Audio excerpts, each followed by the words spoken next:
The moment I was arrested, I was terrified. So I really didn't think that I was going to see the sunset that night. I just thought this is the end for me. Assalamu alaikum, brothers and sisters, I hope you are well.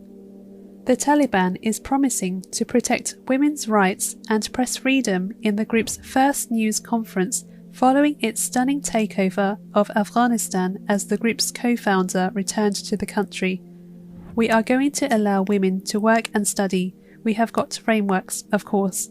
Women are going to be very active in the society, but within the framework of Islam.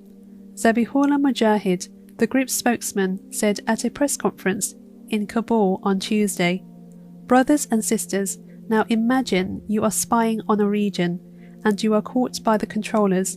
What can happen to you? Most of us can't dream of being released from prison." Yvonne Ridley is a British journalist. She was captured by the Taliban in 2001 and was held for 11 days. She entered Afghanistan from the borders of Pakistan illegally and spent 2 days undercover. It was on her return, travelling with her guides, that she was uncovered when the donkey she was on bolted and her camera was seen by a Taliban soldier. She was accused of being a spy, which carried a death sentence, and at the very least faced jail for illegally entering Afghanistan. She said in her book, In the Hands of the Taliban, that while she was in captivity, she was treated with respect by the men of the Taliban and was subsequently amazed by their courtesy. All men that she came in contact with lowered their gazes to her, which left her bewildered. The moment I was arrested, I was terrified because I had fallen for all of the Western propaganda that these were brutal, evil men who hated women. So I really didn't think that I was going to see the sunset that night. I just thought this is the end for me. When they were talking to me, they kept looking away. They looked at the ceiling, they looked at the floor, they looked out of the window, they looked anywhere but at me. And I just thought, they can't look me in the eye because they know that they're going to kill me and they're feeling too guilty. When of course I learned later that they were showing me respect by not staring at me. So it was a real clash of cultures. They kept responding to me when I was rude, aggressive. I threw things at them, I spat at them. They kept saying, "Why are you behaving like this? You were our guest. We want you to be happy." And I'm thinking, why are they acting like this?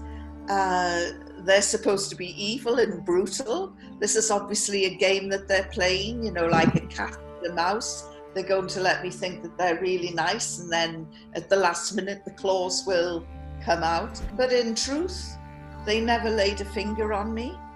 They never touched me. They didn't respond in an aggressive manner. She had initially thought they had already decided to have her executed and therefore could not look her in the eyes. Only later did she discover they were showing her a sign of respect. While in captivity, she gave the undertaking to read the Quran and study Islam if they let her go, fulfilling the promise and setting out on what she described as an academic exercise. She said she was shocked to discover the Quran makes it clear that women are equal in spirituality, worth, and education. What everyone forgets is that Islam is perfect, people are not. She reverted to Islam in the middle of 2003, claiming that her new faith has helped put behind her broken marriages and embrace the biggest and the best family in the world. Allahu Akbar. She was released on humanitarian grounds even after the war started. And after 11 days, I was released on humanitarian grounds even after the war had started. And the journalists were shouting, "How did the Taliban treat you?"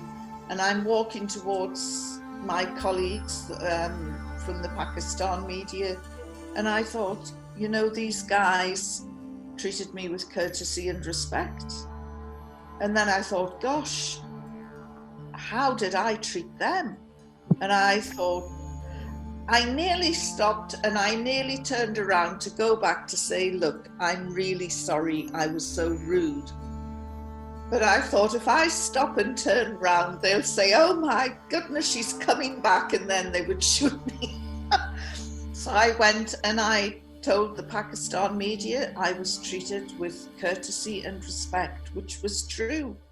But I will, if you release me, I will read your holy book and I will study Islam. When I got back to London, it would have been easy for me to think, well, I'm not keeping my promise.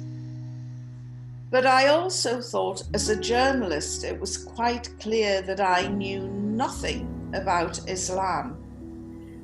And if I was to write with any authority about people from Asia, from the Arab world, from the Muslim world, if I was to write with any authority, I needed to know about Islam. Because the one thing that I came to understand very quickly through the Taliban was that Islam is not just something you pick up and put down on Friday prayers. It is a way of life. It is the way you eat, the way you sleep, the way you think, the way you pray, the way you dress, the way everything. It's a whole life support system. And so as a duty to myself as a journalist to be informed, as well as giving a promise to the Taliban, I started reading Islam. I also started to read about this man, Muhammad, the founder of Islam. And I was amazed by what I read, you know, and back in 2001, I had never heard of him. And of course now, our beloved Prophet Muhammad sallallahu alaihi wasallam is a role model as contemporary, you know, he's a man of the 21st century, as he was back in the 7th century, an incredible person. At the end of 2 years, I ended up embracing Islam, and it wasn't a great leap of faith. I'm still praying to the same God. I just do it in a more disciplined way.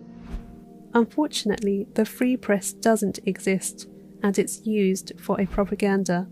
Propaganda is a very powerful tool. The whole world can argue and frame opinions on the news without checking their sources and verifying if it's right. Look around you, switch on the TV, open social media platforms, it's not all true. It reminds me of Umar bin Khattab, may Allah be pleased with him, saying, you don't really know a person until you live with him, travel with him, or do business with him. May Allah subhanahu wa ta'ala grant us deep understanding. Ameen.